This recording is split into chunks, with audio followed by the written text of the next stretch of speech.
Terima kasih. Oke.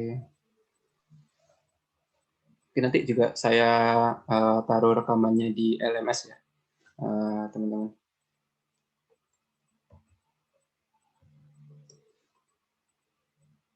Oke, berikutnya itu terkait dengan, nah, konsekuensinya sistem akuntansi terkomputerisasi pada audit.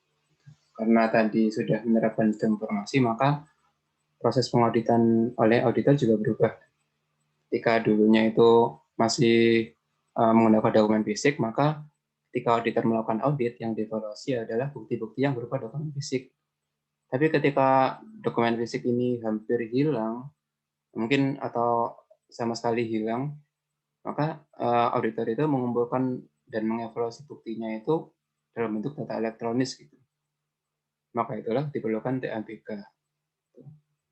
Karena kita nggak mungkin juga meminta si klien audit kita untuk nyetakin dokumen fisiknya satu persatu. Gitu. Itu costly juga kan buat klien audit kita. Nah, pendekatannya juga berubah. Gitu. Kalau dulu kan kita pendekatannya traceback ya, maksudnya dari laporan keuangan, kita telusuri lagi ke, misalnya ini ke general ledger-nya atau buku besarnya.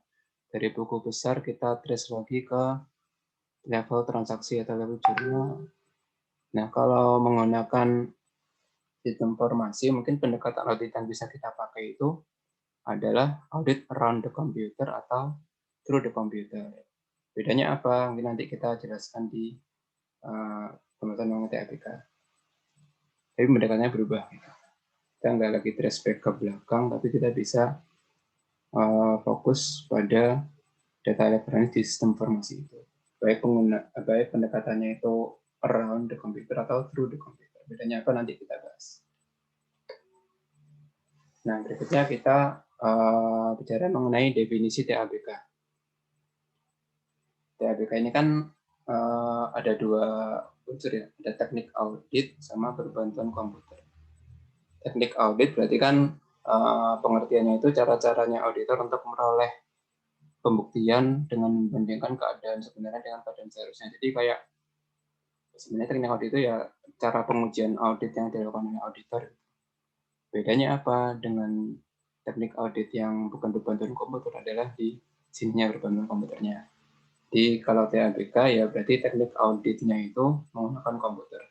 Kalau kita melakukan performance, berarti performance-nya itu menggunakan bantuan komputer. Kalau kita melakukan apa lagi ya, rekalkulasi gitu, kita melakukan rekalkulasi menggunakan komputer.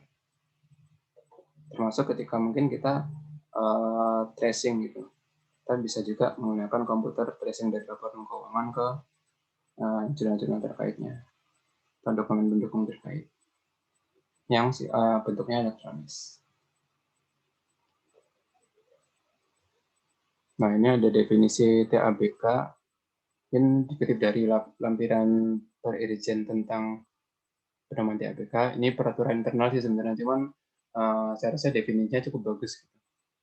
Jadi TABK itu adalah teknik analisis data yang dia itu menggunakan perangkat teknologi informasi gitu untuk membantu proses audit. Nah, tujuannya itu adalah untuk menguji efektivitas pengendalian gitu. Jadi test of control yang tadi kita lakukan secara manual, berarti dengan TABK itu kita gunakan alat bantu berupa komputer gitu, yang mana dengan kita menggunakan komputer kita bisa menguji pengendalian itu atas data yang jumlahnya sangat besar dan mungkin transaksinya juga lebih kompleks.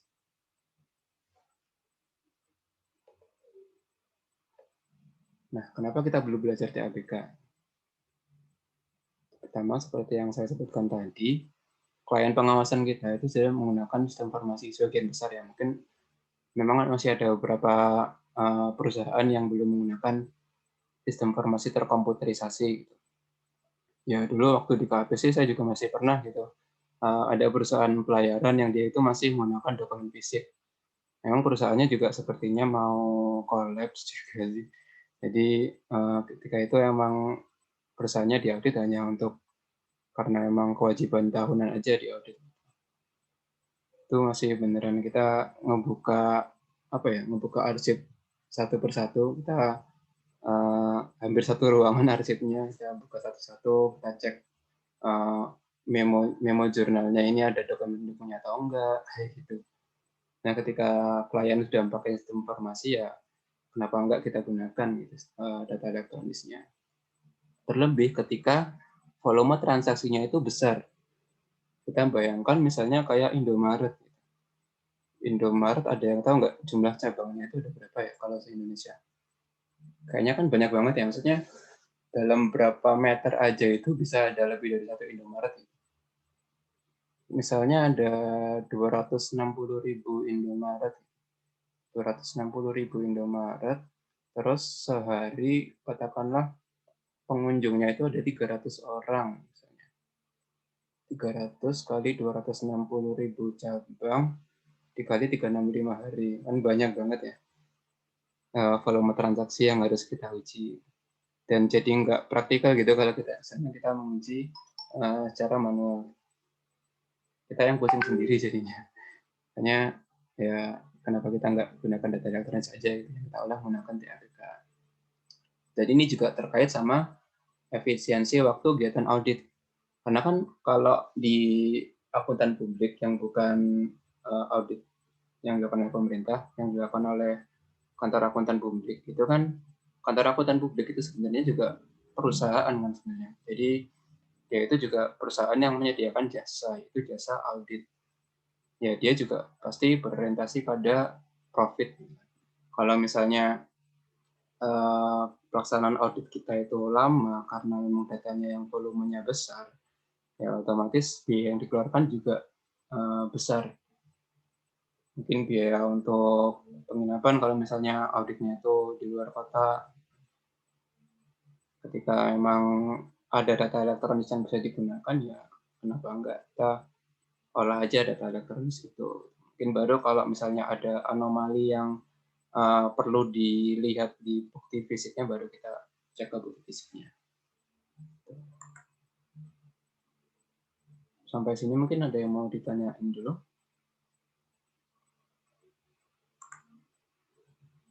Semoga nggak pusing. Nah, apa ya, baru materi dasar aja sebenarnya. Kalau misalnya ada yang kurang jelas, langsung aja tanyain. Berikutnya, pemanfaatan TABK. Nah, TABK itu digunakan untuk dua tujuan. Pertama itu mengotomasi prosedur audit manual, seperti yang tadi sudah kita bahas. Dari sampling, reperformance, sama deteksi anomali, kita bisa gunakan TABK untuk mengotomasi apa-apa yang dulu kita lakukan secara manual pengujiannya.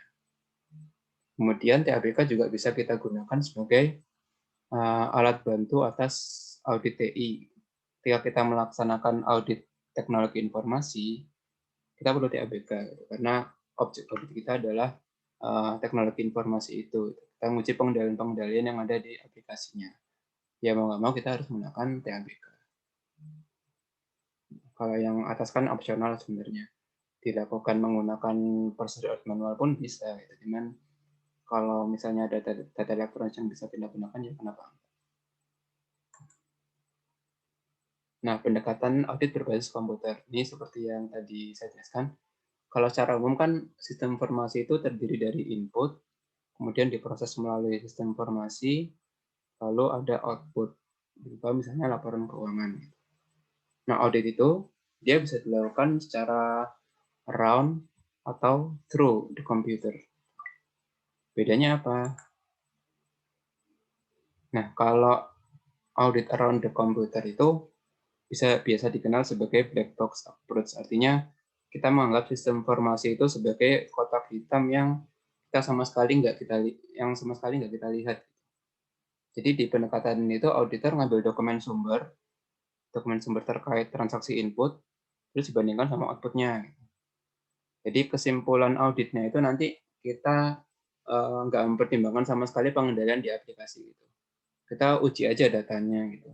Walaupun data yang kita uji juga bisa data yang sifatnya itu elektronik gitu, tapi kita nggak ngetes nih pengendalian di aplikasinya itu kayak gimana. Mungkin ada banyak pertimbangan ya kenapa kita menggunakan black box approach ini atau auditor anti komputer. Yang pertama itu mungkin karena proses sistem informasinya simple. Gitu. Misalnya sistem informasinya cuma melakukan perhitungan aja gitu yang nggak kompleks, nggak ada apa namanya, nggak ada misalnya kayak perbedaan perlakuan atas perhitungan itu yang makanya desain perhitungannya rumit. Tapi ini simple, misalnya cuma perhitungan ke bawah aja atau cuma sekedar mengurutkan data itu kan ya nggak perlu sampai kita masuk ke sistem informasinya. Bergantung apa namanya kompleksitasnya sistem informasi. Tapi ada juga yang sistem informasi itu sifatnya kompleks banget perhitungannya. Apa ya? Nggak bisa Selain itu nggak bisa langsung kelihatan jelas kalau nggak kita bedah logikanya aplikasi itu. Tapi kalau misalnya dia programnya cuma simpel, ya udah kita black box approach aja udah cukup sebenarnya, nggak perlu sampai kita lihat ke dalam aplikasinya. Kemudian black box approach itu juga bisa digunakan kalau auditor udah sangat paham atas keandalan sistem informasi. Ini contohnya kan kalau misalnya si klien audit kita itu menggunakan aplikasi yang dia itu apa ya, mereknya udah terkenal gitu. Contohnya kayak SAP. Kalau SAP kan ya, itu kan udah banyak banget digunakan dan sistem informasi itu reliable gitu. Ya sudah, kita nggak perlu lagi uji pengendaliannya karena sistem informasi itu reliable. Paling mungkin kita uji terkait penerapannya di perusahaan itu dari segi pemisahan wewenang kayak gitu. Tapi untuk logika aplikasinya kita mungkin nggak perlu cek karena kita sudah percaya pada keandalan sistem informasi itu. Meskipun kita tetap bisa gunakan data elektronisnya untuk pengujian audit. Kemudian, nah ketiga itu kita bisa black box approach ketika auditor itu kesulitan memahami sistem informasi. Jadi ya karena ya ada banyak faktor sih kenapa auditor itu nggak bisa memahami sistem informasinya. Pertama, karena misalnya auditor nggak dikasih akses ke sistem informasi. Mungkin mereka takut apa ya? Takut kalau misalnya auditor itu akses sistem informasi mereka nanti jadi terganggu aktivitas operasinya. Yaitu alasannya itu sah saja sebenarnya digunakan oleh klien pengawasan.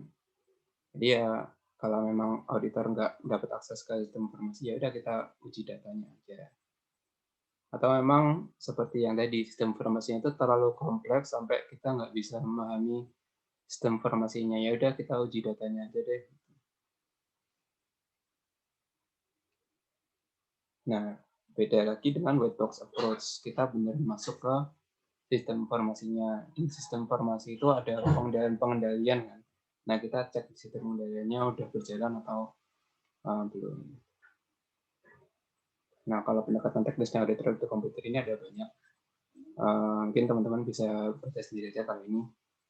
Intinya itu ada pengujian secara langsung atau tidak langsung.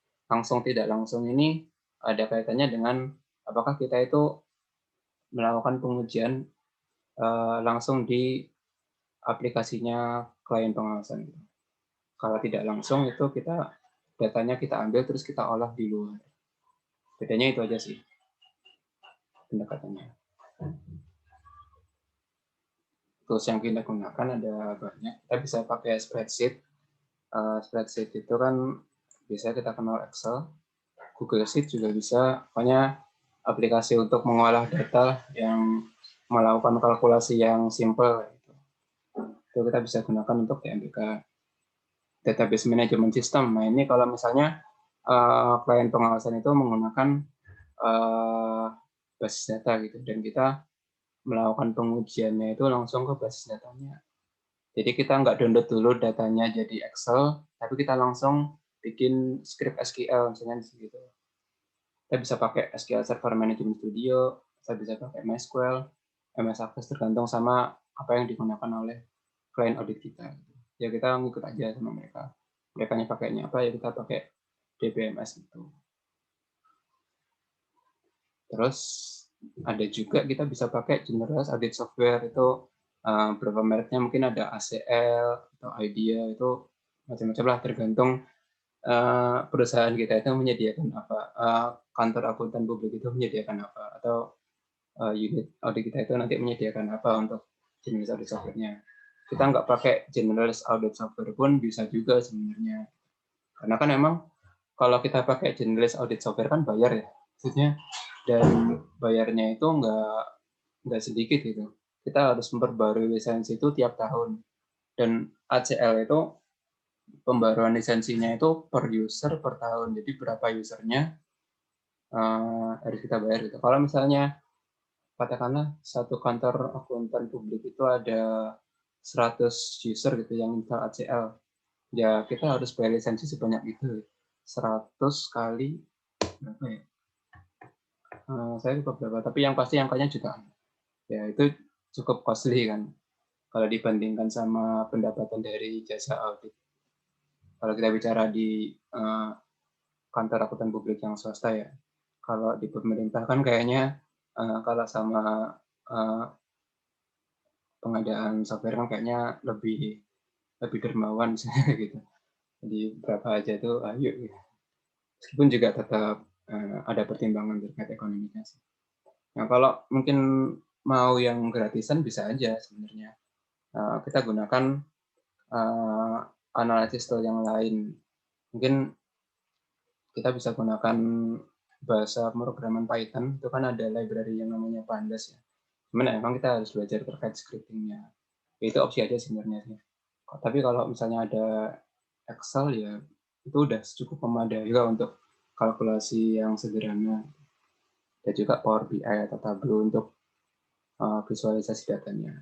Untuk visualisasi data yang misalnya apa ya, cukup bagus. Nah, berikutnya kita bicara mengenai tahapan spesifik teknik audit berbantuan komputer. Jadi kan tadi kalau tahapan audit secara umum ada 3 ya. Ada perencanaan, ada pelaksanaan prosedur pengujiannya, ada komunikasi auditnya. Nah, tapi ketika kita akan menerapkan TABK, itu ada mungkin beberapa tahapan tambahan yang harus kita juga perhatikan gitu. Cuman mungkin yang menjadi catatan di sini adalah TABK itu tetap merupakan hanya sekedar teknik audit. Jadi dia tidak berdiri sendiri, tapi dia sekedar teknik audit untuk mencapai tujuan spesifik sesuai tujuan auditnya. Gitu.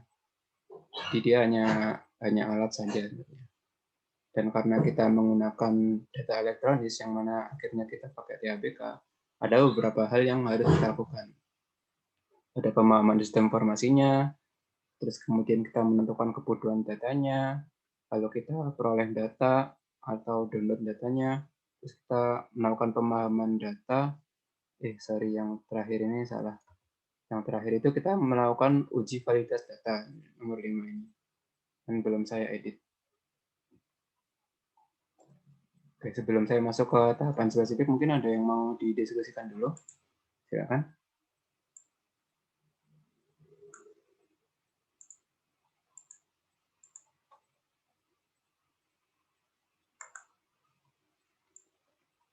Oke, saya lanjut ya. Izin bertanya, Pak.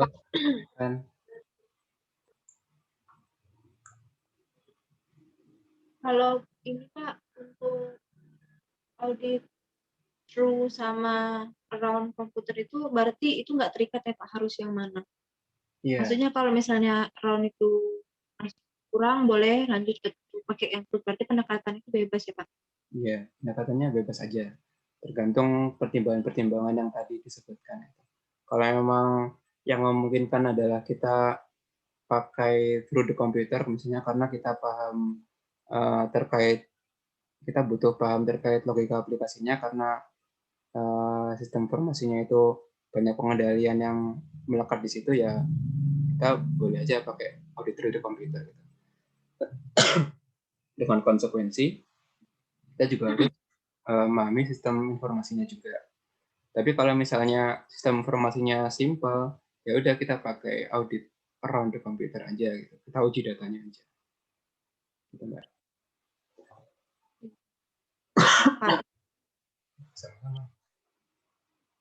Ada lagi yang mau tanya? Izin bertanya, Pak.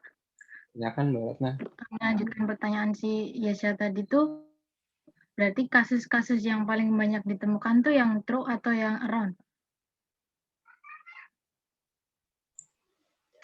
Oke, kalau ini pengalaman saya aja ya Mbak. Selama ini sih kita banyak yang around the computer. Jadi karena emang aplikasinya itu sudah bandel gitu, ya udah kita lakukan pengujian datanya aja.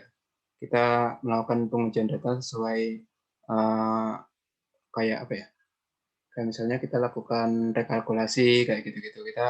Jadi kita nggak sampai harus menguji ke pengendalian aplikasinya, gitu. Karena kita udah percaya sama keandaian informasi itu. Tapi ketika nantinya itu kita ketemu sistem informasi yang kompleks, kalau pengalaman saya itu kayak pernah review bantuan iurannya BPJS. Jadi kan sedikit cerita ya, kemarin tuh ketika pemulihan ekonomi nasional kan ada pemerintah itu ngasih bantuan iuran BPJS untuk apa masyarakat kelas 3, masyarakat peserta kelas 3 itu. Nah, itu kita dari Ijen Kementerian Keuangan kita melakukan review. Nah, sistem informasinya BPJS itu lumayan kompleks gitu. Dan karena kita harus dapat istilahnya itu keyakinan yang memadai kalau pesertanya itu target pesertanya itu tepat yang diajukan oleh BPJS, ya kita harus mau nggak mau, bukan terpaksa ya, mau nggak mau kita harus through the computer gitu. Kita uji pengendalian di aplikasinya. Kayak gitu. Tergantung sama itu sih, tergantung kebutuhan aja. Tapi kalau kebanyakan sih memakai audit around the computer aja udah cukup. Baik Pak, Terima kasih Mbak Ratna, Mbak Indah.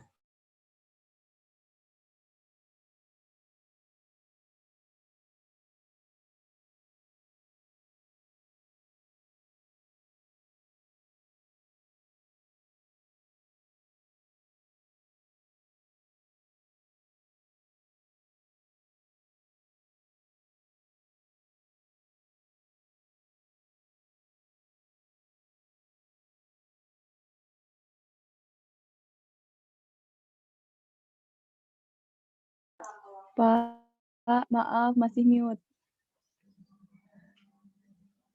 Oh iya, mohon maaf. Gimana, ada yang mau ditanyain lagi nggak? Kalau nggak ada, saya lanjut ya. Jadi terkait tahapan spesifik di APK. Jadi tahapan-tahapan yang perlu dilakukan kalau auditor itu mau menerapkan TABK. Meskipun sebenarnya kan TABK itu cuma teknik aja gitu. Nah, untuk mendukung teknik itu ada beberapa langkah-langkah yang perlu kita lakukan. Pertama, kita melakukan pemahaman atas sistem informasi.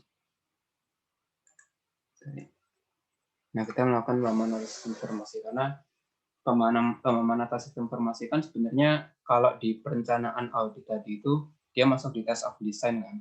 Kita menguji pengendalian aplikasinya itu sudah memadai atau belum. Gitu. Nah, test of design ini kan sebenarnya pengganti dari apa itu namanya yang kita tadi lakukan secara manual, menguji desain pengendaliannya gitu. Kita yang awalnya itu dari proses manual, kita cek bagaimana penerapannya di sistem informasi. Wah, kontrol-kontrol yang sama ketika diterapkan secara manual itu sudah di cover belum di sistem informasinya. Karena kan aplikasi itu sebenarnya dia otomasi proses ya. Jadi dia sama aja proses bisnis, yang bedanya dia itu diotomasi. Ketika kita melakukan audit atas aplikasi ya, kita sebenarnya melakukan audit atas proses. Ketika kita melakukan audit kan kita melakukan pemahaman proses ya.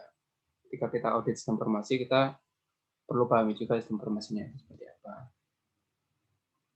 Nah, nanti ketika di perencanaan audit kita menentukan batasan ruang lingkup audit, itu juga kita terapkan di batasan sistem informasi yang kita pahami gitu.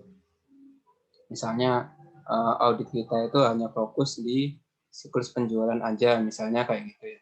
Ya, kita nggak perlu lihat lagi sistem informasi yang terkait dengan misalnya pembelian bahan bakunya misalnya kayak gitu. Jadi yang di luar lingkup audit kita ya nggak perlu kita lakukan pemahaman sistem informasinya.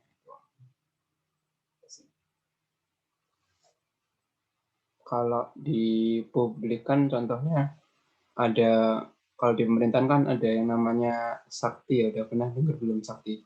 Sistem akuntansi keuangan tingkat instansi. Kan kayak semacam apa ya, aplikasi keuangannya tapi aplikasi keuangan. Aplikasi akuntansi tapi untuk pemerintahan. Nah, dia kan ada banyak modul kan sebenarnya. Ada modul untuk merekam piutangnya, ada modul untuk aset tetapnya, ada modul untuk pembayarannya, ada modul untuk apa lagi, pelaporannya. Nah, ketika nantinya kita misalnya ada penugasan audit untuk belanja modalnya aja gitu. Ya sudah, kita kan artinya fokus pada modul aset tetapnya. Kita nggak usah ngulik modul yang lainnya juga. Sesuai kebutuhan aja. Berikutnya kita menentukan kebutuhan data. Nah, seringkali itu satu sumber data itu digunakan oleh beberapa aplikasi. Istilahnya itu single database gitu ya. Jadi satu database ini dia digunakan untuk banyak aplikasi atau banyak modul gitu. Misalnya sistem penjualan dan sistem persediaan, terus kemudian sistem pembelian. Nah itu dia database-nya jadi satu. Meskipun mereka interface aplikasinya terpisah-pisah. Itu sih. Nah, nantinya itu juga tergantung pada lingkup audit kita. Data yang kita butuhkan itu yang mana. Karena kan kita nggak seharusnya kita minta data dari A sampai Z itu. Semua database-nya kita download misalnya kayak gitu kan. Nggak juga. Selain karena itu terlalu gede, terus yang kedua kan karena memang lingkup audit kita bukan semuanya. Belum tentu semua proses perusahaan itu jadi lingkup audit kita. Siapa tahu kita cuma butuh sebagian sebagian fasad aja dari proses bisnis si perusahaan itu. Ya, kita download datanya, kebutuhan data yang kita rumuskan itu ya sebatas itu aja. Contohnya nih misalnya kita lagi audit DJPPR misalnya, di Kementerian Keuangan kan ada yang namanya DJPPR. Dia kan mengelola utang negara gitu. Tapi ketika audit kita itu hanya terkait pinjaman luar negeri, yang mana pinjaman luar negeri itu cuma bagian dari utang negara, ya utang negara yang lain nggak usah kita ambil datanya juga. Misalnya terkait SBSN atau terkait SUN, itu nggak usah kita ambil. Kita ambil sesuai lingkup audit kita aja. Nah ini kalau terminologi di data nanti ada yang namanya master data, ada data transaksi, ada data referensi. Mungkin nanti kita bahas setelah UTS aja ya, kalau untuk struktur data ini. Yang pasti kan kalau database itu dia terdiri atas banyak tabel, yang mana tabel-tabel itu sering terhubung satu sama lain. Nanti kita bahas di situ. Nah, kemudian terkait perolehan data. Jadi kita kan tadi sudah menentukan kebutuhan data kita apa aja nih yang mau kita ambil sesuai lingkup audit kita. Kemudian masalahnya adalah kita gimana cara memperoleh data. Kita mau online atau offline. Kalau online berarti kan kita istilahnya itu ya udah langsung aja kita melakukan pengujian di istilahnya itu di fasilitasnya mereka, di infrastrukturnya mereka. Bisa menggunakan direct access, live data, atau integrated facility. Bedanya apa? Bedanya gini. Ketika kita mau melakukan pengujian, itu kan mau nggak mau pasti nanti akan berpengaruh juga ke performa aplikasinya. Karena kita misalnya untuk run query itu kan cukup makan resource RAM juga ya. Jadi mungkin nanti tergantung si klien penguasanya mau menyediakannya seperti apa. Bisa kita disediakan yang namanya integrated test facility ini atau semacam apa ya? Kalau integrated test facility itu kita database-nya si klien pengawasan kita, klien audit kita itu di-copy ke tempat lain. Yang mana kita di situ bebas mau uji apapun terserah. Mau kita hapus database-nya juga boleh gitu. Nah, cuman kan jadinya nggak mengganggu operasional perusahaan.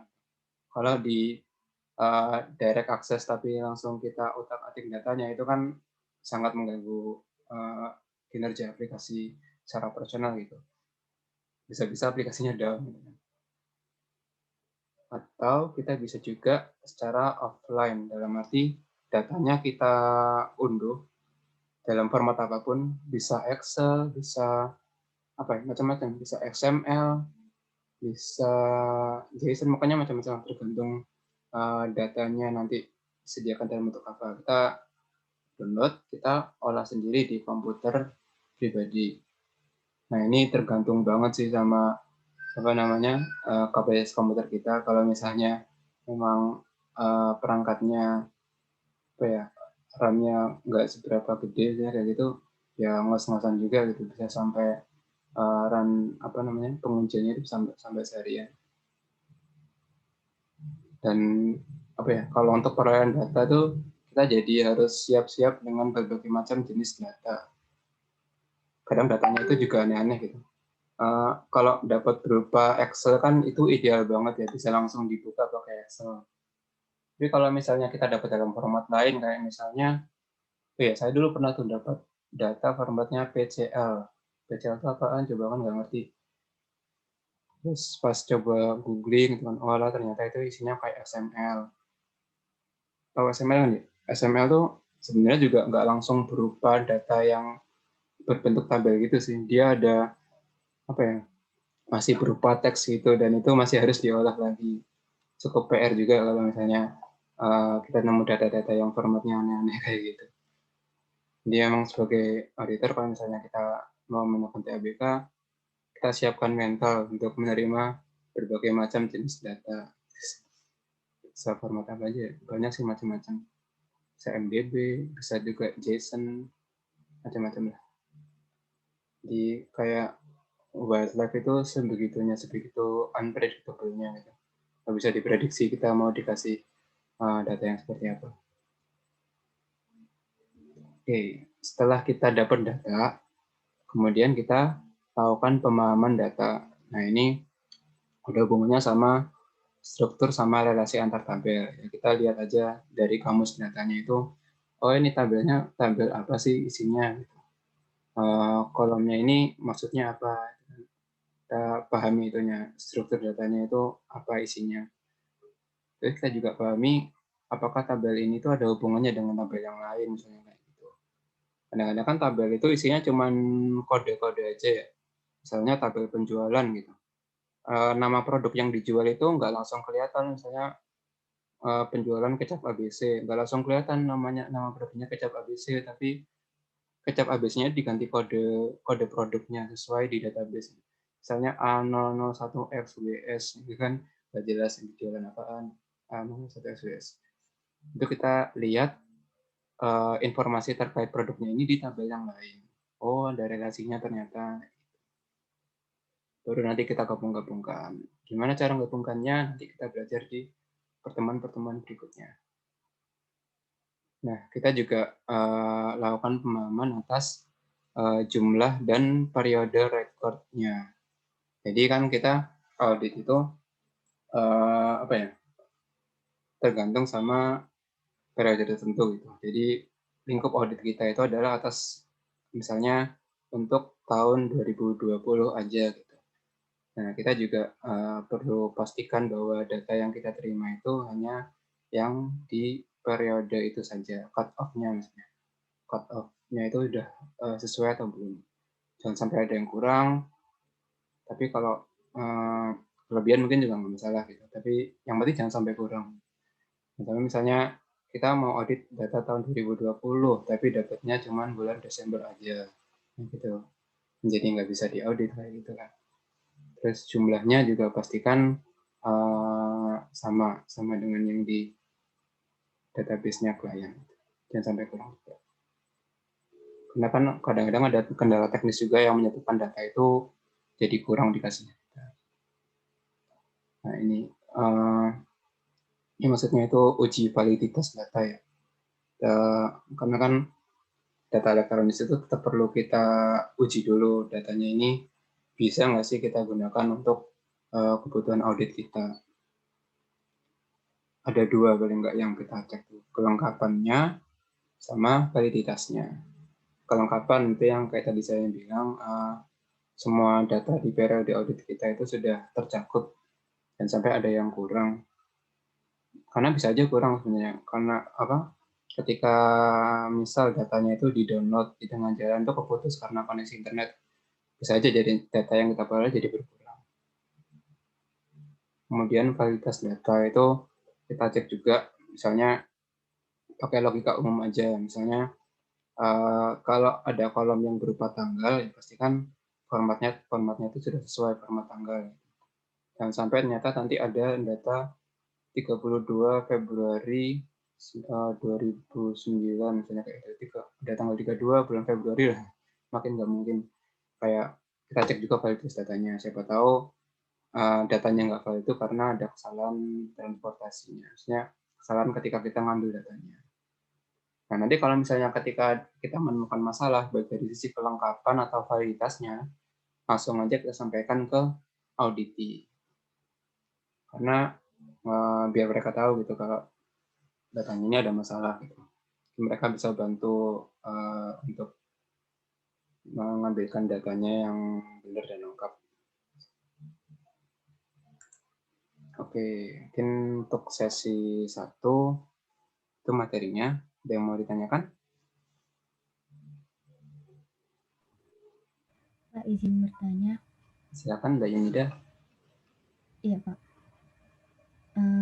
Tadi kan, Pak, kalau misalnya contohnya perusahaan atau kliennya itu masih manual gitu, Pak.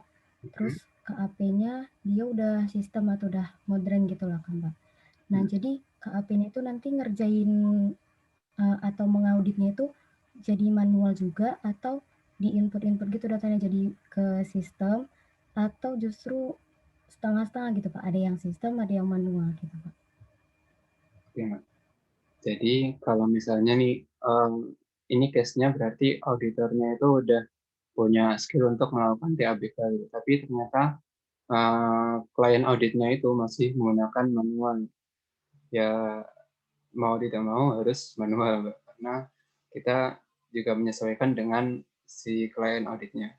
Kita punya skill TABK itu untuk menyesuaikan ketika nantinya ada klien pengawasan yang sudah menerapkan sistem akuntansi terkomputerisasi. Tapi kalau memang kliennya masih datanya itu masih berupa apa ya, dokumen hard copy gitu ya, mau nggak mau kita harus berenang di situ, Mbak. Maksudnya kita harus ngelihat datanya secara manual juga.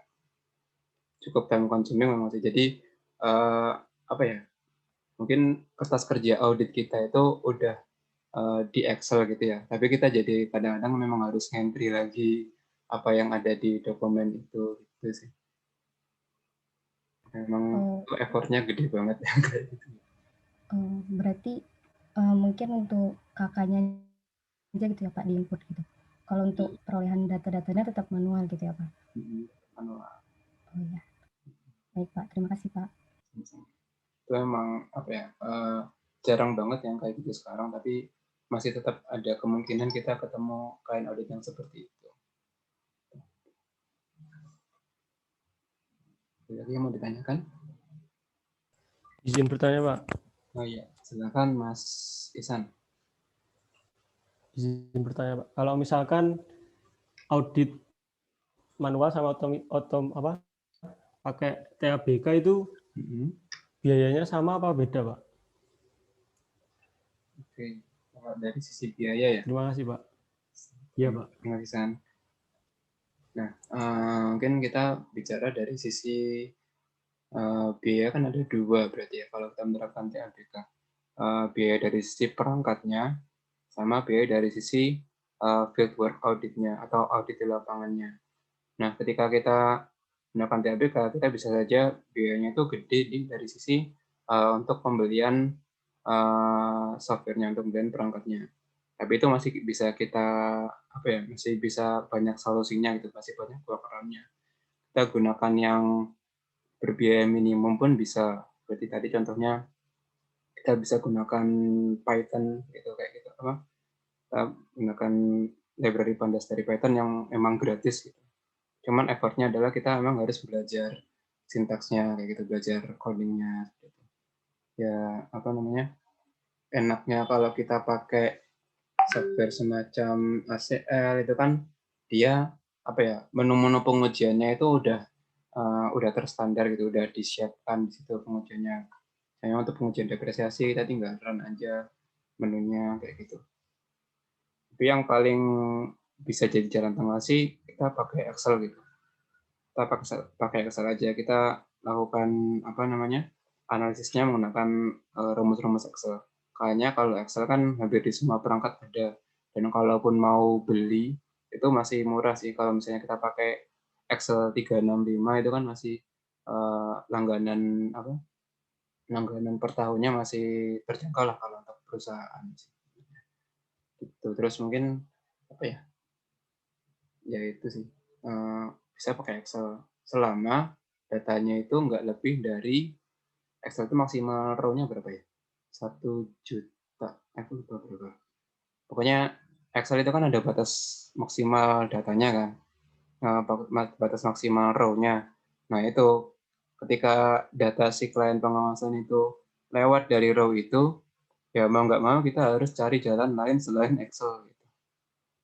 Kalau misalnya klien memang punya database management system, kalau pakai sistem informasi kan hampir pasti dia pakai database kan. Ya udah kita sebagai gantinya Excel itu kita langsung aja rumus-rumusnya itu kita run di database-nya. Sama aja kok sebenarnya pengujian-pengujian di Excel itu bisa juga kita lakukan di database. Itu sih, langsung di database-nya. Kita belajar yang namanya SQL atau Structured Query Language. Itu buat nantilah untuk setelah UTS. Tapi itu bisa dipelajari kok. Maksudnya nggak yang rumit banget. Itu doable untuk dipelajari. Learning curve-nya masih terjangkau. Dan ini modal besar banget kalau misalnya teman-teman nanti bisa fasih di SQL. Saya pernah ke DJPPR kan. Itu ketika apa namanya minta data ke stafnya kalau mempersiapkan data dia udah langsung eksekusi pakai SQL. Ini kayak di dunia kerja itu banyak manfaatnya. Excel, terus kita belajar database management system itu sangat banyak sekali manfaatnya.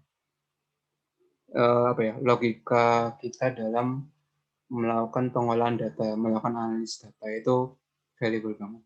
Semoga sih kita bisa, saya bisa membantu teman-teman untuk belajar. Semoga bisa saya deliver dengan baik ini ya. Gitu Mas Isan, semoga menjawab. Baik Pak, terima kasih.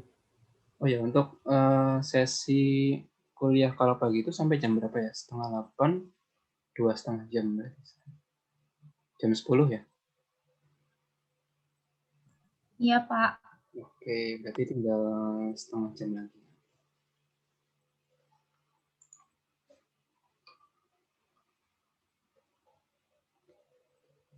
Ada yang mau ditanyakan lagi? Pak, izin bertanya lagi, Pak. Oh iya, silakan.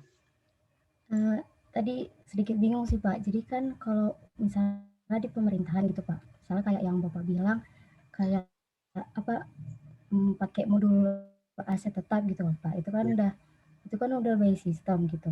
Nah, jadi saya masih bingung apa fungsinya untuk diaudit lagi gitu, Pak. Bukannya kalau udah pakai sistem itu pengendaliannya udah terbilang oke lah gitu, atau udah baik gitu, Pak. Kenapa kita harus diaudit lagi gitu, harus ada TABK lagi gitu, Pak. Bukannya itu udah sudah menjamin gitu, Pak, untuk pengendaliannya. Oke. Terima kasih Mbak Inida pertanyaannya. Jadi ketika memang sistemnya udah reliable, misalnya sudah bisa diandalkan, kenapa juga kita harus menguji pengendalian aplikasinya? Saya setuju sih kalau misalnya memang ketika di misalnya audit sebelumnya itu kita udah pernah uji sistem informasinya gitu. Misalnya buat langkah uji pengendaliannya, buat langkah tes kontrolnya kita udah pernah lakukan. Dan terbukti kalau itu aplikasinya handal gitu. Atau misalnya aplikasinya memang sudah well known dan itu udah cukup baik melakukan pengendalian atas data, ya udah kita nggak perlu lagi melakukan pengujian secara tadi apa istilahnya itu secara white box gitu. Kita melakukan pengujian secara black box itu sudah cukup. Tapi TABK itu nggak cuma bicara mengenai uji pengendalian. TABK itu juga bicara mengenai alat bantu kita untuk melakukan uji substantif. Kita bisa aja langsung menguji data atas misalnya modul asal tetapnya. Tapi kan kita juga perlu lakukan uji substantif gitu. Dalam arti datanya itu kita langsung aja uji sesuai tujuan audit kita. Kita melakukan misalnya kalkulasi-kalkulasi kayak apa ya, misalnya contohnya kita belanja modal tuh kita lihat apakah kita cek apakah ada rekanan yang dia itu kira-kira nanti kira-kira nih dia sering banget dipakai nih, ada kemungkinan fraud gitu. Nah, itu kita bisa uji juga menggunakan TABK kayak gitu. Jadi keperluannya untuk uji substantif. Mungkin uji pengendaliannya bisa kita skip kalau kita rasa itu sudah handal, tapi kita mungkin perlu TABK untuk uji substantifnya. Karena di uji substantif kita juga mengolah yang namanya data elektronis. Kayak gitu. Ketika datanya berupa data elektronis ya adalah pilihan yang rasional kalau kita gunakan TABK aja gitu. Lalu datanya kita print dan kita susun kertas kerja secara manual. Kalau dari saya gitu Mbak. Oh ya baik Pak, berarti adanya sistem yang baik itu juga memudahkan tugas dari auditornya ya Pak. Betul. Ya, oke. Makasih Pak. Izin bertanya Kak. Silakan Mbak Dinar. Ya, mohon maaf Pak, sejujurnya saya masih bingung. Ya. Kalau TABK ini kan mengaudit kayak lebih ke aplikasi sistem aplikasi maupun kayak pengujian substantif gitu kan Pak. Saya bingung kalau misalnya mengaudit itu biasanya mengaudit atas jika kalian salah audit. Nah, auditor itu biasanya mengauditnya itu atas aplikasi ini aja. Berarti kayak seperti yang lain-lainnya itu tetap dilaksanakan nggak? Misalnya stok opnam gitu, yang sesuatu yang bersifat manual gitu loh Pak. Kayak prosedur-prosedur audit kayak observasi, Pak. Itu perlu dilakukan juga nggak? Kalau misalnya dia tuh udah pakai TABK gitu Pak. Jujur saya masih bingung di situ Pak. Oke, ini pertanyaan yang bagus banget Mbak Yasa. Mbak Yasa kan panggilannya ya? Sorry, saya tadi salah manggil. Oke, jadi kalau misalnya kita menggunakan TABK, apakah kita udah nggak perlu lagi pakai teknik audit yang manual? Enggak juga. Kita TABK itu hanya sebagian kecil dari audit gitu. Ketika kita kita perlu melakukan pengujian atas yang sesuatu yang datanya itu cuma tersedia secara elektronik, kita gunakan TABK gitu. Tapi ketika nantinya itu ternyata misalnya kita audit baja modal gitu, terus kita mencurigai ada rekanan yang kayaknya nih secara hasil pengujian TABK itu kayaknya nih rekanannya nih itu deh rekanan fiktif misalnya kayak gitu. Kita curiga itu rekanan fiktif dari hasil anomali yang keluar secara pengujian TABK. Nah, kita tetap harus mengkonfirmasi itu misalnya kita site visit ke kantor kanannya, yaitu kita lakukan secara manual. Mungkin TABK-nya kita bisa bantu assisting dengan cara kita cari alamatnya secara browsing kayak gitu. TABK kan bentuknya macam-macam ya. Kita cari alamat sebuah entitas pun bisa menggunakan bisa istilahnya itu tetap TABK karena dia berbentuk komputer. Tapi ketika kita harus site visit ke rekanannya, yaitu kita lakukan prosedur manual gitu. Jadi audit tetap nggak bisa dilepaskan dari prosedur manualnya. Gitu. Termasuk juga ketika kita lakukan stock of name. Gitu. Ya mungkin kalau teknik auditnya udah advance banget, dalam arti misalnya ya siapa tahu ya mungkin nanti teman-teman ada yang bisa menemukan cara ngitung stok dari pakai kamera HP doang gitu misalnya. stoknya difoto langsung ketahuan jumlah jumlah stoknya berapa, ya itu bisa keren banget. Maksudnya dalam arti kita bisa gunakan teknik audit itu sebagai pengganti stock of name gitu. Tapi kalau misalnya kita harus menghitung stoknya secara manual, ya emang kita harus hitung secara manual gitu.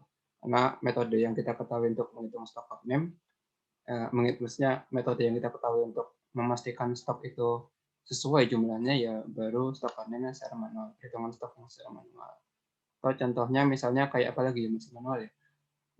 Itu apa sih namanya itu? Cash of name. Cash of name itu kan juga kita untuk cash yang bentuknya fisik di kasir itu kan prosedur pengujiannya tetap harus secara manual, kita hitung cash-nya, kita hitung pakai tangan kayak gitu. Dan mungkin masih ada alat penghitung kas yang nggak pakai tangan banget kayak orang jualan sayur di pasar. Ya, kan kalau di perusahaan-perusahaan pasti dia punya kayak mesin penghitung uang kayak gitu. Apalagi kalau misalnya perusahaan perbankan itu kan ada alatnya. Tapi pengujiannya tetap manual, bukan secara terkomputerisasi kayak gitu. Itu sih. Prosedur manual tuh nggak bisa dihilangkan. Teknik audit berbasis komputer itu dia cuma mempermudah kita untuk melakukan pengujian di area-area yang dia itu sudah tersedia data elektronisnya gitu, dan yang memungkinkan untuk diuji secara TABK. Tapi ngomong-ngomong soal yang tadi apa tuh stock of name, itu kapan hari itu saya pernah lihat sebenarnya ada orang dari startup gitu, dia kan ikut lomba bikin aplikasi buat BPK. Dia itu bikin yang namanya kayak aplikasi Android, yang dia itu ketika difotoin ke stok sebuah persediaan itu dia langsung bisa ngitung jumlah persediaannya. Dia pakai image recognition. Itu kan sebenarnya teknik yang advance itu ada, cuman teknologinya mungkin belum semuanya bisa kita jangkau dan kita pelajari. Gitu. Gitu, Mbak. Sudah menjawab pertanyaannya? Jawab sekali, Pak. Makasih ya, Pak. Sama-sama, Mbak Yesa. Silakan kalau ada yang mau tanyakan lagi sebelum kita. Saya, Pak. Silakan Mas Yusril. Terkait itu tadi, Pak, yang around sama trucks tadi, Pak.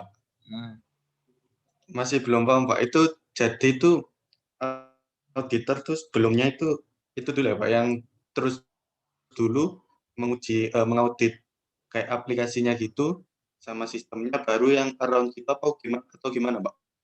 Oke. Pertanyaan bagus Mas Yusril. Jadi audit around the computer sama through the computer itu sebenarnya beda pendekatan aja. Beda pendekatannya gimana? Beda pendekatannya apakah auditor itu ketika ngaudit nanti ikut menguji pengendalian di aplikasi atau nggak usah, langsung aja kita uji ke substansinya kayak gitu. Nah, kalau kita masuk sampai ke bagaimana logika aplikasinya, kita cek juga, kita berarti melakukan yang namanya audit through the computer. Tapi misalnya kalau kita, contohnya misal laporan keuangan gitu, kita mau membandingkan antara angka-angka di neraca itu dibandingkan sama buku besar misalnya kayak gitu. Jadi misalnya angka aset di laporan keuangan dibandingkan sama buku besar kas, terus buku besar apalagi aset tetap kayak gitu, kita lakukan pengujian itu. Nah, kita membandingkan itu bisa secara black box approach. Kita langsung aja nguji kita langsung aja bikin rumus, katakanlah misalnya rumus Excel gitu ya, untuk ngecek apakah penjumlahannya dari buku besar ke laporan keuangan ini udah pas gitu. Tapi kita nggak nguji dalam arti apakah aplikasinya itu sudah punya logika yang benar untuk memproses transaksi itu, memproses dari buku besar ke laporan keuangan, kita nggak nguji. Itu bisa aja ya. Opsinya pilihannya auditor aja. Kita bisa langsung cukup nguji datanya aja, output dibandingkan input. Kita bisa juga tapi tetap masuk ke pengendaliannya gitu. Nah, pengendaliannya apa? Pengendalian misalnya untuk dari buku besar ke laporan keuangan itu kan di aplikasinya berarti dia ada yang namanya istilahnya apa sih kayak gitu? Pengkategorisasian ya. Yang akun mana saja yang masuk misalnya aset kayak gitu. Itu kan ada sebenarnya logikanya di sistem informasinya itu. Apakah kita uji atau enggak itu tergantung pilihannya auditor. Kalau biasanya review laporan keuangan, kalau di Inspektorat 3 sih, Inspektorat 3 kan dia review laporan keuangan pun ya. Kita termasuk uji juga yang secara white box approach, dalam arti kita uji logika pengkategorisasiannya itu udah benar atau belum. Itu pakai yang namanya raw set. Jadi aplikasi akuntansi itu dia punya yang namanya raw set itu. Raw set itu isinya apa? Raw set itu isinya adalah nama akun di laporan keuangan, terus di sampingnya itu ada kode-kode akun yang terkait dengan akun terkait dengan saldo itu. Jadi misalnya saldo kas itu dibikin dari akun mana aja kayak gitu. Ada namanya di tabel raw set. Nah, tabel raw set ini juga kita lakukan pengujian apakah dia itu sudah tepat pengkategorisasiannya secara akuntansi atau belum. Karena kan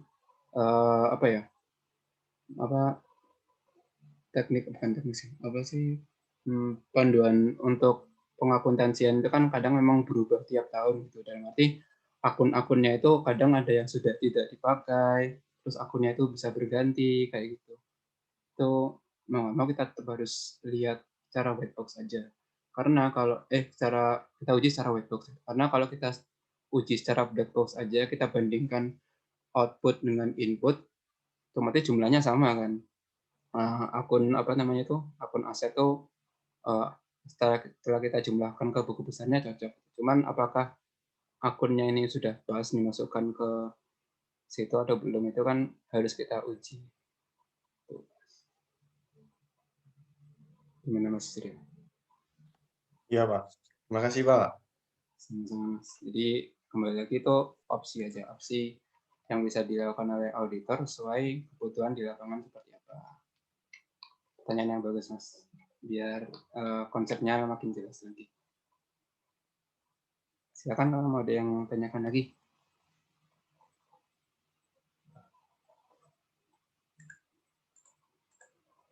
Izin bertanya, Pak. Silakan Mbak Desti. Biasanya kalau TABK itu misalnya datanya banyak, proses pengauditannya seperti kayak audit manual apa enggak, Pak? Maksudnya hanya menggunakan beberapa sampel saja atau kalau TABK dapat menguji keseluruhannya? Pertanyaan yang bagus banget Mbak Desti. Nah, jadi ketika kita menggunakan TABK itu kita punya sebuah keuntungan, misalnya punya upper hand bahwa kita bisa menguji secara, misalnya kalau buat sebelum kita secara sensus datanya kita bisa uji semuanya itu karena memang pengujian secara sensus itu doable gitu ketika kita melakukan TABK atas data elektronis. Nah, tapi ketika nantinya kita dari hasil pengujian itu nanti ketemu anomali yang harus kita konfirmasikan secara fisik, kalau jumlahnya terlalu banyak ya mungkin kita bisa gunakan sampling. Tapi TABK juga bisa membantu kita memilih sampling secara lebih tepat gitu. Dalam arti kita bisa bikin kategori sampling yang lebih akurat. Misalnya kita mau konfirmasi ke kita mau konfirmasi ke rekanannya objek audit kita gitu. Kita mungkin nggak harus semuanya kita konfirmasi kan, kita tetap harus sampling. Nah, untuk samplingnya itu mungkin kita bisa tetapkan kriterianya.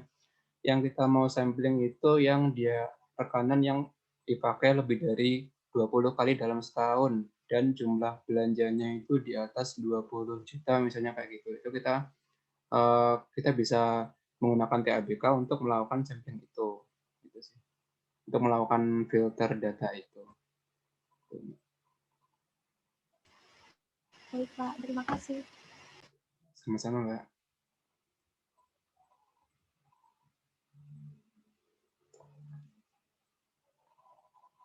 Oke, dan sekarang kita lanjut ke materi berikutnya terkait dengan pemahaman sistem informasi dan pengendalian. Tadi kan langkah spesifik TABK itu kan ada, kita perlu juga memahami sistem informasi yang digunakan oleh klien audit kita. Nah, mungkin sedikit saya kenalkan dulu terkait infrastruktur dan sistem informasi yang banyak dipakai sekarang. Kebanyakan sistem informasi sekarang itu menggunakan arsitektur 3-tier atau tiga lapis kayak gitu. Dia itu ada front end-nya, ada back end, ada database.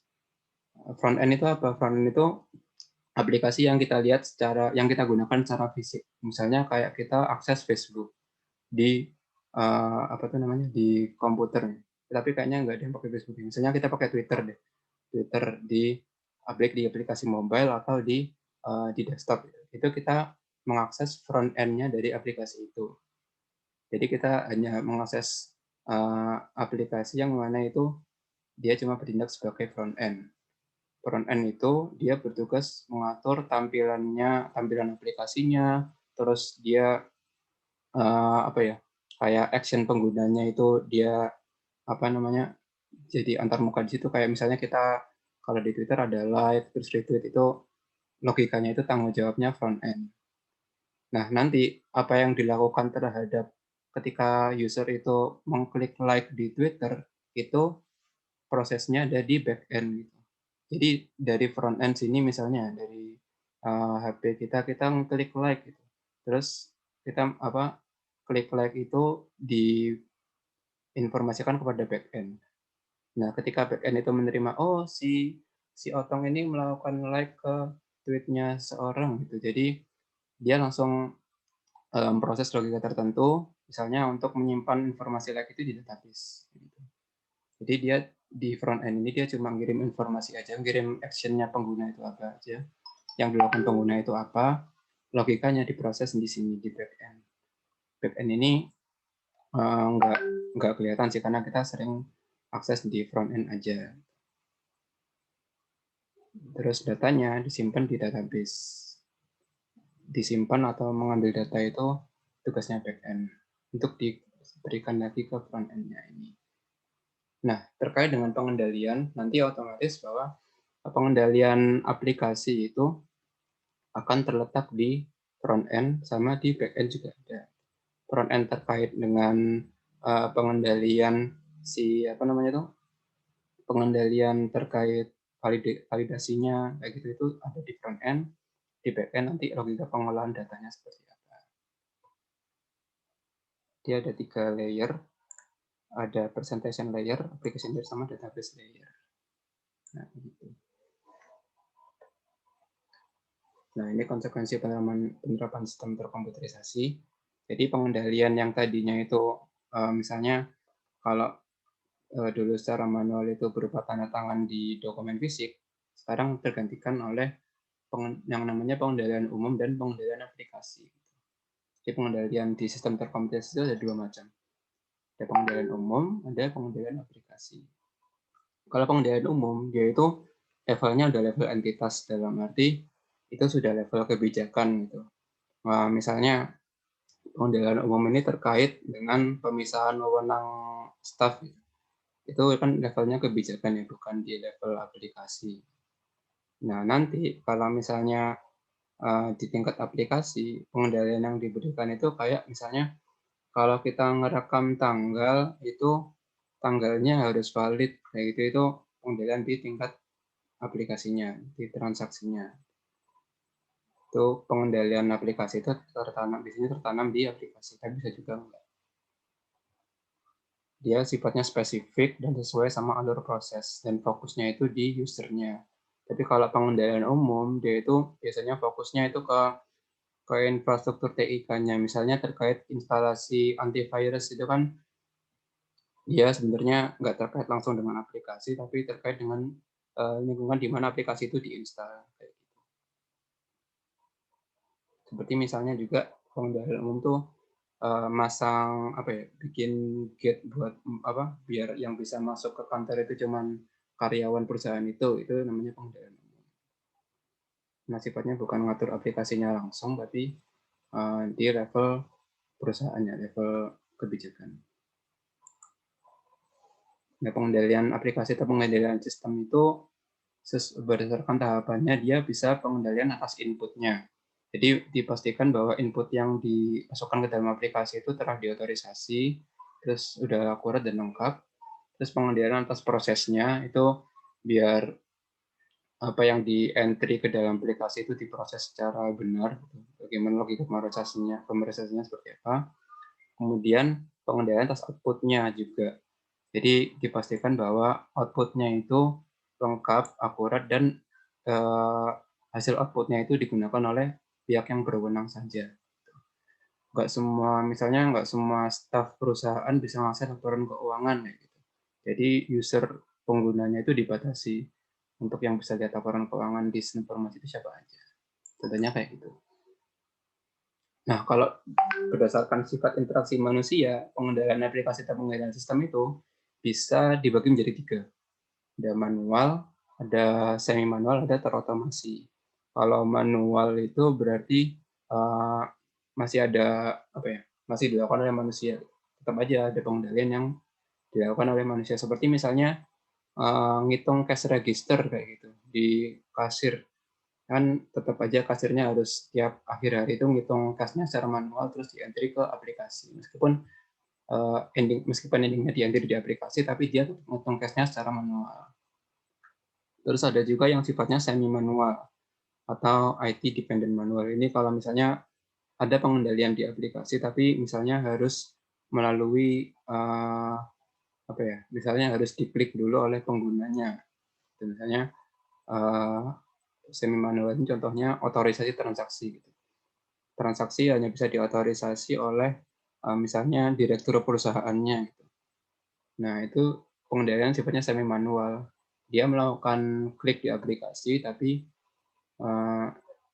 dia itu dilakukan masih ada itu dia pengendalian, tapi dia harus membutuhkan peran manusia walaupun dia berinteraksi dengan sistem. Kemudian ada juga terotomasi, itu yang udah tertanam di aplikasinya.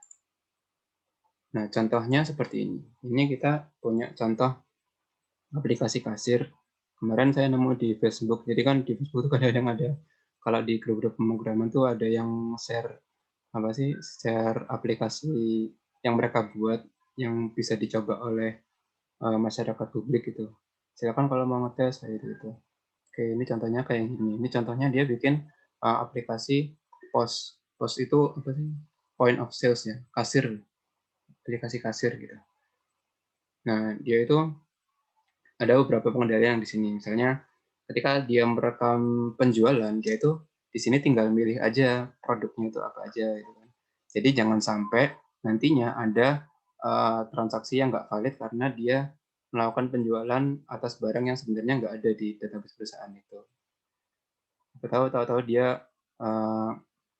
ini kan usahanya kayaknya usaha jual itu ya, jualan ayam geprek. Jangan sampai dia nulis penjualan ban motor, itu kan nggak nyambung sekali. Orang dia jualan ayam geprek tapi di salesnya dia nyatat ban motor. Ya bisa aja, cuman kayaknya nggak make sense. Terus contohnya juga pengendalian yang ada di sini adalah perhitungan subtotal. Nah, dia kan langsung hitung total harganya berapa. Misalnya dia beli ayam geprek mozzarella, jumlahnya ada 2. Dia langsung dihitungin, oh di database itu harganya satu ayam geprek mozzarella 20.000 nih. Dia dihitung dikaliin 2 jadi 40.000. Terus juga ini ada pengendalian terkait customer identification. Ini cuma buat pengenalan customer-nya aja, apakah dia wakil customer atau customer yang udah terdaftar. Terus auto sales tax appliance itu dia ngitung pajaknya, dia bisa dilakukan secara otomatis di sini. Jadi kan kalau di restoran itu kan ada pajak restoran yang namanya. Nah, itu langsung dia di apply rate-nya, rate pajaknya 10% ya. Terus di bawah dia pengendalian aplikasi berupa perhitungan total yang harus dibayar oleh pelanggan seberapa. Kalau mau coba silakan, di situ ada username sama password-nya. Nah, kalau dalam melakukan perencanaan audit, itu kita perlu melakukan pemahaman atas informasi buat kita mengidentifikasi nih, untuk tiap-tiap risiko-risiko itu ada pengendalian yang ditetapkan atau enggak sih, gitu. Nah, untuk memetakan itu kita bisa buat yang namanya RCM atau Risk Control Matrix. Risk Control Matrix itu kita list nih risiko-risikonya apa aja. Terus kita lihat, misalnya nih contohnya di tadi ya, di aplikasi kasir tadi, dari risiko pencurian kas. Oh, udah ada pengendalian nih. Kalau tadi itu sebelum kasir nutup registernya, sebelum dia ngeklik close yang warna merah ini, nantinya dia harus diminta ngitung dulu jumlah kasnya di mesin itu ada berapa, kayak gitu. Itu jenis pengendaliannya manual. Oh, berarti tetap kita harus cek nih nantinya, kayak gitu. Jadi kan RCM ini nanti jadi panduan kita buat nyusun program kerja auditnya. Karena pengendaliannya masih manual, oh ya udah kita harus cek secara manual juga. Terus nanti, oh ada risiko. Nah, risikonya kan nggak cuma terkait sama keuangan perusahaan ya, bisa juga risiko yang administrasi, kayak misalnya ini bukan administrasi juga sih, ini bisa ngaruh ke validitas laporan keuangan juga, inakurasi perhitungan total penjualan. Misalnya karena karena logika aplikasinya ngaco, jadi perhitungan total penjualannya bisa salah. Gitu. Oh, tapi di situ ada pengendalian bahwa total penjualan di aplikasi pos itu dilakukan secara otomatis melalui sistem. Pengendaliannya secara otomasi. Nah, nanti kita uji juga apakah perhitungan oleh sistem itu sudah pas atau belum. Kita lakukan pengujian auditnya seperti itu. Pakai data elektronis aja karena sudah tersedia di situ. Terus kemudian inakurasi pengenaan pajak kepada pelanggan. Nah, di sini kan sebenarnya kalau misalnya orang mau kasirnya itu mau menentukan pajak yang mau dipakai, kan dia milih dulu nih. Oh, ini kalau dia beli makanan-makanan aja berarti kenanya nggak usah kena PPN, berarti kena pajak restoran aja, misalnya kayak gitu. Dia milih dulu pajak restoran. Oke, klik.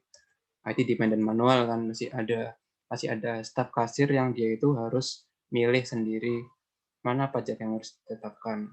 Meskipun perhitungannya dilakukan secara otomatis kayak gitu. Nah, kita juga harus mengujinya nanti disesuaikan lagi. Gitu. Memetakan risiko dan pengendalian data.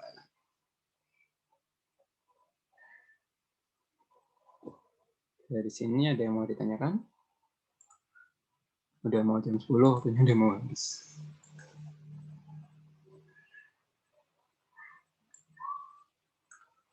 Silakan teman-teman kalau mau ditanyakan.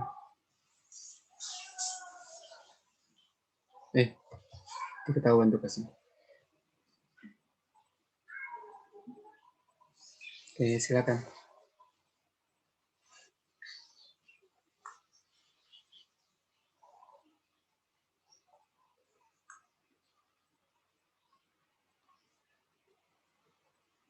Kalau nggak ada, tadinya saya mau ngasih tugasnya kalau misalnya waktunya masih banyak, ternyata waktunya udah mau habis. Mungkin jadi tugasnya kan awalnya biasanya per kelompok ya. Sekarang dibikin perorangan aja. Tugasnya adalah teman-teman susun RCM atas probisnya Sunda Empire ini. Tapi masing-masing orang cuma satu aja, gitu. Satu risiko aja. Satu risiko pengendaliannya apa, jenis pengendaliannya seperti apa di aplikasi point of sales itu. Nah, nanti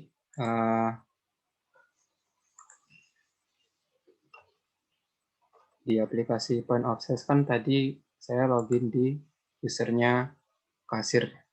Nanti teman-teman login di usernya si manajemen perusahaan. Di sini menunya nggak cuma kasir aja, kalau manajemen perusahaan ada banyak. Page Aspire.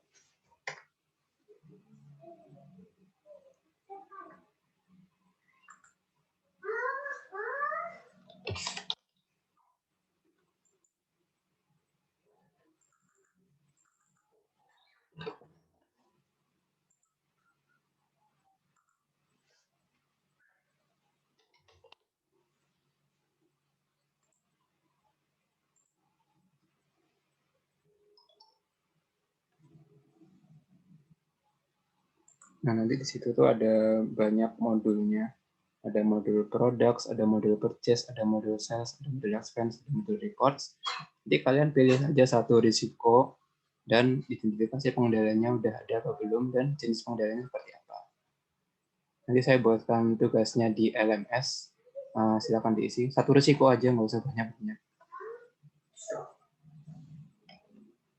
Nah, kayak gini. Dia kan punya banyak modul nih.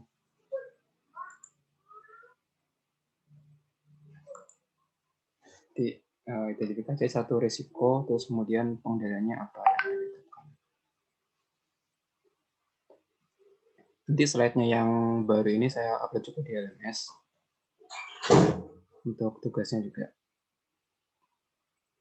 Mungkin gitu aja untuk pertemuan pertama ini. Sebelum saya video pertemuannya, saya screenshot dulu ya untuk laporan aja ke BAK. Nah kan kayaknya BAK juga ngecek nih tiap-tiap pertemuan. Mungkin minta tolong on cam dulu, saya screenshot untuk bukti kelasnya ke BAK.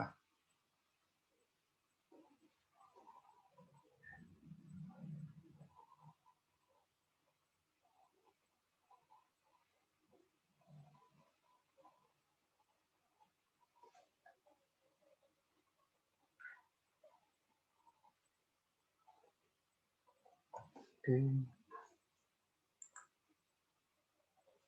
Sudah on cam semua.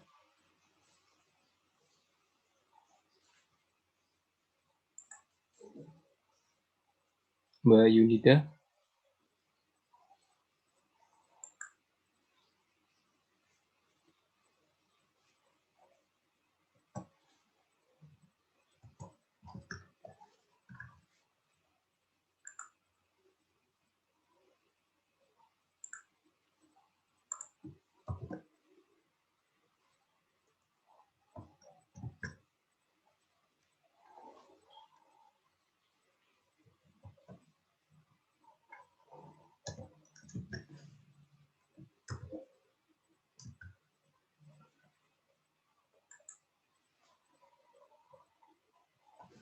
Satu lagi.